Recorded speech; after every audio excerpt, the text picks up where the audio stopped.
அனைவருக்கும் வணக்கம். இன்னைக்கு நான் படிக்க போகிற புத்தகம் சுஜாதா அவர்களின் இன்னும் சில சிந்தனைகள். இதில் அவங்க வாக்கப்பட்ட பூமியை பற்றி எழுதியிருக்காங்க. இது இயக்குனர் சுசி கணேசன் எழுதிய புத்தக வெளியீட்டு விழாவில் அவங்க பேசினது. இது எப்போ பேசியிருக்காங்கன்னா 9/1/2005.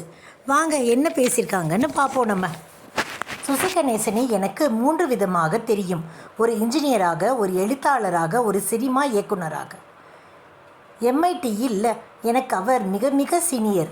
ஒரு பழைய மாணவனாக குரோம்பேட்டை ஹாஸ்டலுக்கு விஜயம் செய்தபோது அங்கு படித்து வந்த சுசி கணேசன் விகடனில் மாணவ நிபுணராக இருந்தார். நான் தங்கியிருந்த அறையை காட்டச் சொன்னார். அதை அவர் விகடனிலும் எழுதியதாக ஞாபகம். சுசி கணேசன் பத்திரிகைகளிலும் எழுதினாலும், கதை எழுதினாலும், சினிமா ஆசை வைத்திருந்தாலும் படித்து முடித்துத்தான் வெளியே வந்தார்.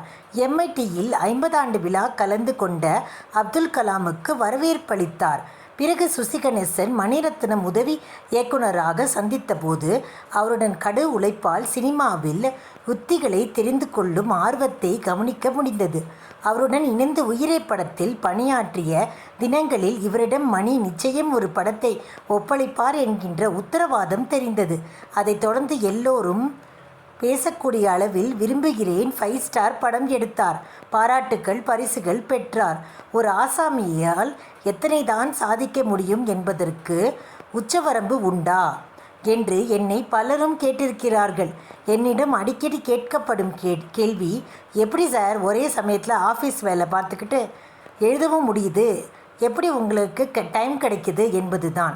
அதாவது எனக்கு டைம் கிடைத்தால் உங்களை மாதிரி என்னால் எழுத முடியும் என்று ஒரு பெருமை, தன்னம்பிக்கை கலந்த கேள்வி அது. இவர்களிடம் போதிய டைம் கொடுத்தால் என்ன செய்வார்கள்? சுனாமிக்கு உலகமெங்கிலும் இருந்து வந்த உதவியை சமாளிக்க முடியாமல் இப்பொழுது திணறுவதை போலத்தான். சர்க்கஸ் கோமாளிகள், அஷ்டாவதானிகள் தவிர ஒரு துறைக்கு மேல் சாதிக்க பலராலும் இயல்வதில்லை. எனக்கு எப்படியோ டைம் கிடைக்கிறது. காத்திருக்கும் வேளையில் கிடைக்கிறது, கியூ வரிசையில் நிற்கும்போது கிடைக்கிறது, தொலைக்காட்சி அணைக்கும் போது கிடைக்கிறது, பயணம் செய்யும்போது கிடைக்கிறது, பாத்ரூமில் நிற்கும்போது கிடைக்கிறது. அப்படித்தான் படித்து நிறைய புத்தகங்களை படிக்க முடிந்தது. அதனால் எழுத முடிந்தது. டைம் இல்லை என்று யாரும் காரணம் சொல்ல முடியாது. இயலாமைக்கு செய்யப்படும் ஒப்பனை அது. சுசி கணேசன் போன்றவர்கள் திறமைக்கு பின்னணியில் இருப்பது கிராமத்திலிருந்து வந்தாலும் நல்ல படிப்பு படித்து முன்னுக்கு வர வேண்டும் என்னும் ஆவல்.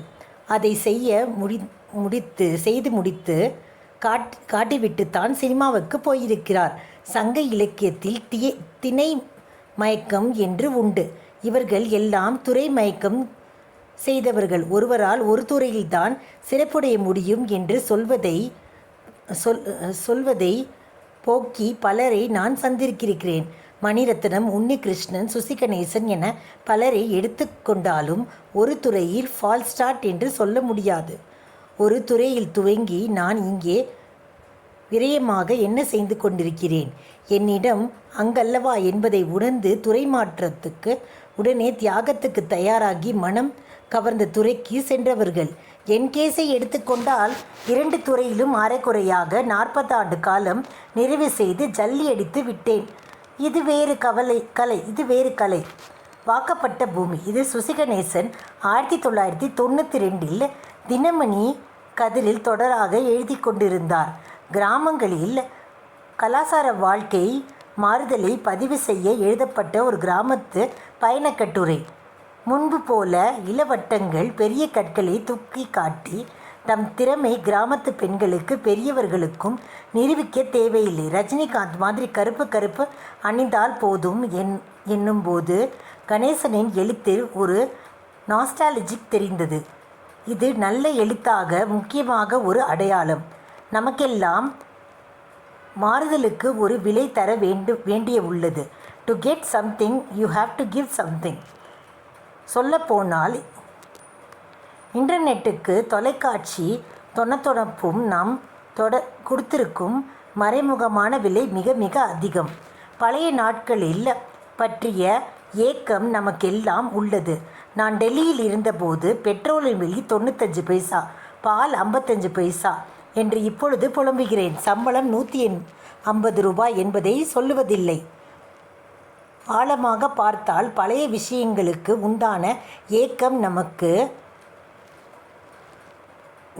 நமக்கு வயசான பிறகுதான் ஏக்கத்தை கடந்த காலத்தை ஒரு கணத்தை கூட திரும்பி பெற முடியாத விஷயங்கள் அது. நல்ல புத்தகங்களை எழுதலாம் வாக்கப்பட்ட பூமியைப் போல. இவ்வளோ நேரம் கேட்ட அனைவருக்கும் நன்றி.